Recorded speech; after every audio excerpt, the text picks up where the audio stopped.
संकट के समय में संयम के सही निर्णय लेना अहिंसा को प्रभावित करता है और यह सोच यशस्वी प्रधानमंत्री मोदी जी में है।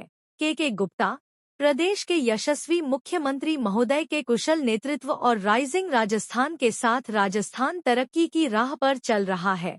के गुप्ता, जयपुर अहिंसा फेस्टिवल 2025 का आयोजन, वृक्षारोपण करने और स्वच्छता को जीवन में उतारने का किया आह्वान।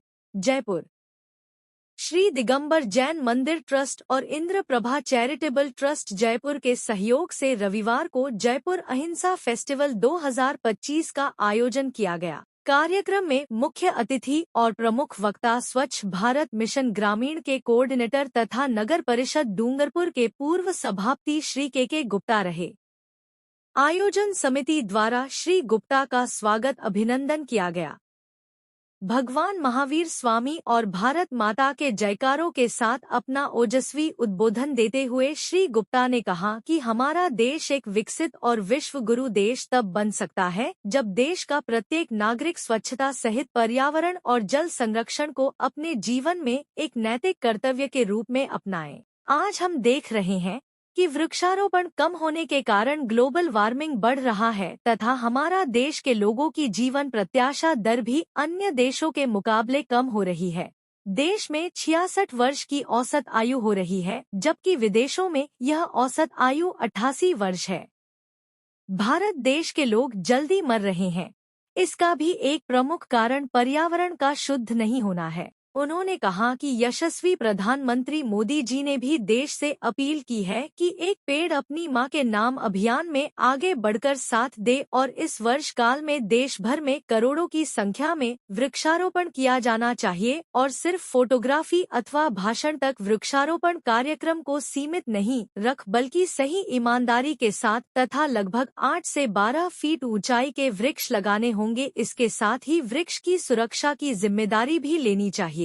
गुप्ता ने यह भी कहा कि हमें एक पेड़ स्वयं के नाम से भी आवश्यक रूप से लगाना चाहिए, क्योंकि जब हमारा अंतिम समय आएगा और शमशान घाट में अंतिम संस्कार के समय लगभग एक पूरे वृक्ष के बराबर लकड़ी की आवश्यकता रहती है।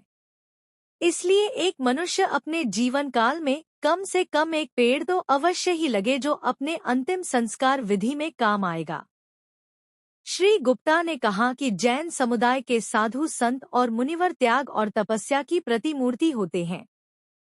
राजस्थान के दक्षिण अंचल के एक छोटे से शहर डूंगरपुर से मैं आता हूँ, जिसका नाम राष्ट्रीय और अंतर्राष्ट्रीय पटल पर सबसे स्वच्छ नगर के रूप में जाना जाता है। डूंगरपुर वह शहर है जो पिछले 8 वर्ष से राष्ट्रीय स्वच्छता सर्वेक्षण में हमेशा अव्वल स्थान प्राप्त कर रहा है।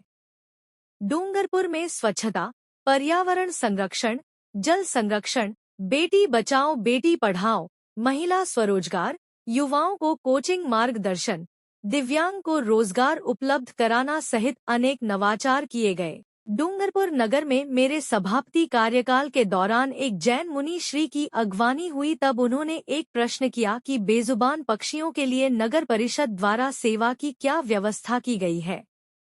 इस पर तुरंत कार्य प्रारंभ करते हुए नगर परिषद द्वारा अलग अलग सार्वजनिक स्थान तथा मंदिरों के आसपास लगभग 50 फीट ऊंचे पक्षी घर के टावर बनाए गए। उन्होंने यह भी संदेश दिया कि गौ माता को राष्ट्रीय पशु घोषित करने के लिए जो मुहिम चलाई जा रही है, इसमें राजस्थान के लोग भी अपनी भागीदारी निभाएं।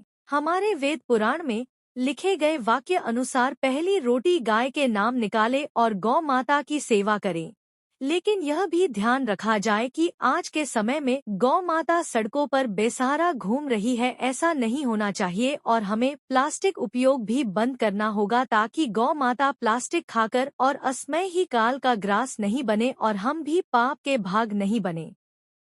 इसके साथ ही वैज्ञानिकों द्वारा भी यह सिद्ध किया गया है कि गौ माता जो प्लास्टिक का सेवन करती है तथा उसके दूध का यदि हम सेवन करते हैं तो हमें कैंसर जैसी जानलेवा बीमारी का भी खतरा उत्पन्न हो सकता है। गुप्ता ने कहा कि गत 9 से 11 दिसंबर 2024 को प्रदेश की राजधानी जयपुर में यशस्वी मुख्यमंत्री महोदय श्री भजन लाल शर्मा के नेतृत्व में राइजिंग राजस्थान बिजनेस समिट कार्यक्रम का भव्य आयोजन किया गया, जिसमें लगभग 35,000 करोड़ रुपए एमओयू पर विभिन्न औद्योगिक घरानों और राज्य सरकार के मध्य हस्ताक्षर हुए।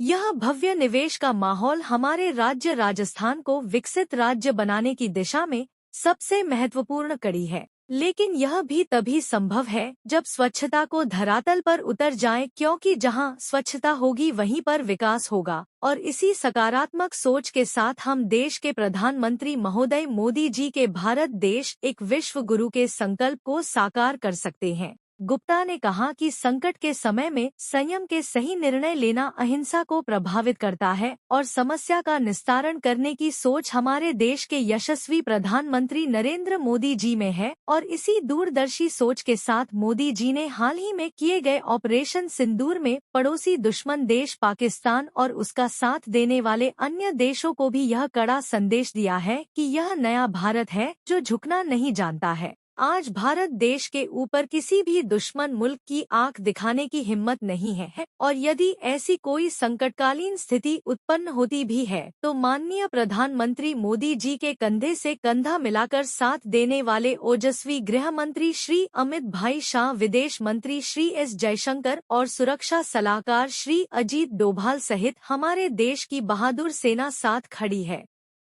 कार्यक्रम में सैकड़ों की संख्या में महिला, पुरुष और स्वयंसेवक उपस्थित रहे।